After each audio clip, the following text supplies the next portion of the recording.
All right, we are taking a deep dive today into what might just be the most profoundly misunderstood text in human history. Imagine stumbling upon a highly advanced, cutting-edge psychological manual, one that completely maps out the internal workings of the human mind, complete with diagnostic tools and, quite literally, system upgrades.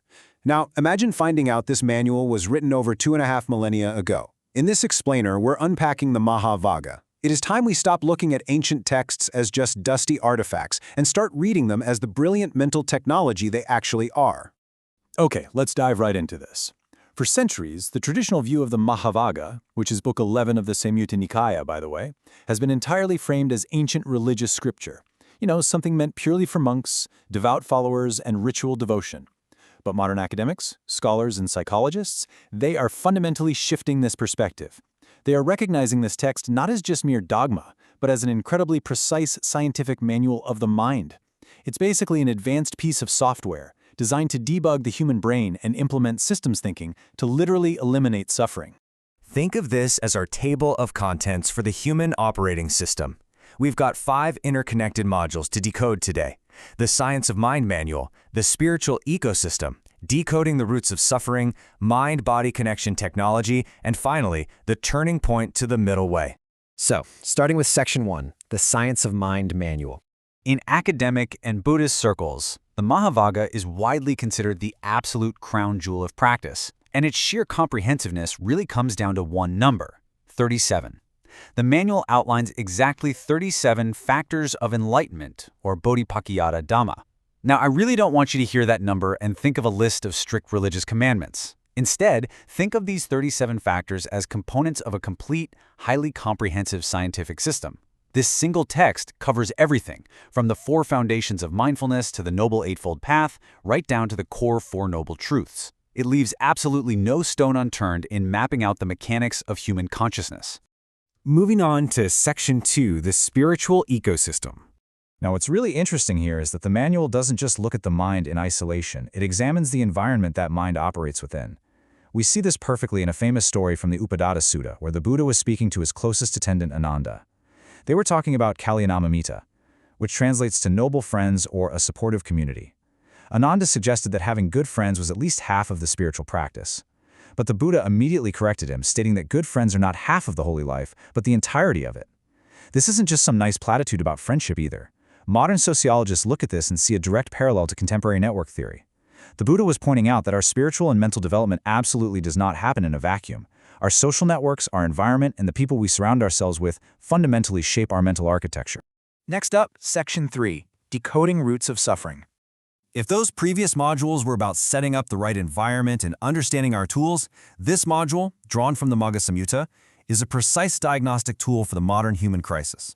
It maps out our mental pain like a perfect domino effect, beautifully illustrating what we'd call systems thinking today.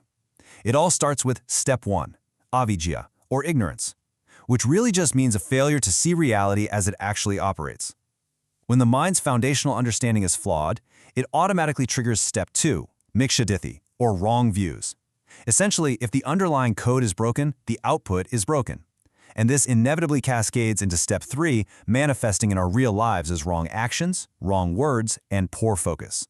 The Mahāvāravagga proves that your mind, your behavior, and the quality of your life are all one deeply interconnected network.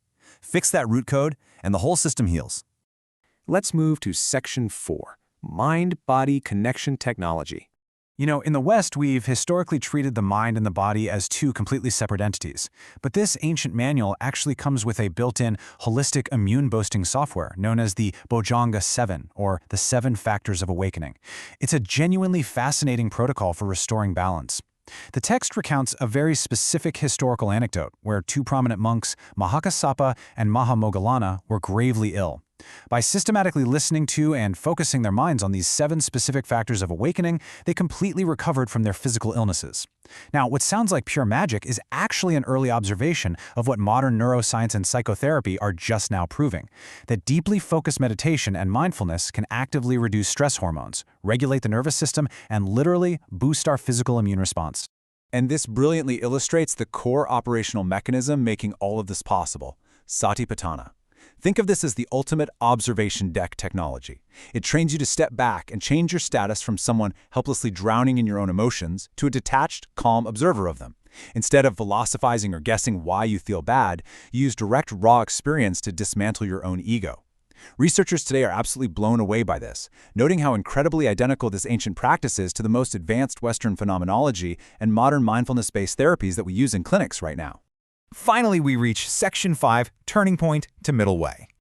We are now diving into the Sutta Saṃyutta, which describes what actually happens to a human being when this internal software gets its ultimate system upgrade. This stage highlights a massive paradigm shift in human behavior. In regular everyday life, we rely on the societal morality, right? It's forced. We behave well because of a fear of punishment, social rules, or just intense self-coercion. But the text describes the Sotapanna state, the stream enterer. This isn't some magical, mystical VIP tier you unlock. It is a profound ontological shift. At this upgraded stage, morality becomes totally natural. It's an effortless byproduct of finally understanding how reality actually works. Because the internal structure of the mind has fundamentally changed, doing the right thing requires zero force.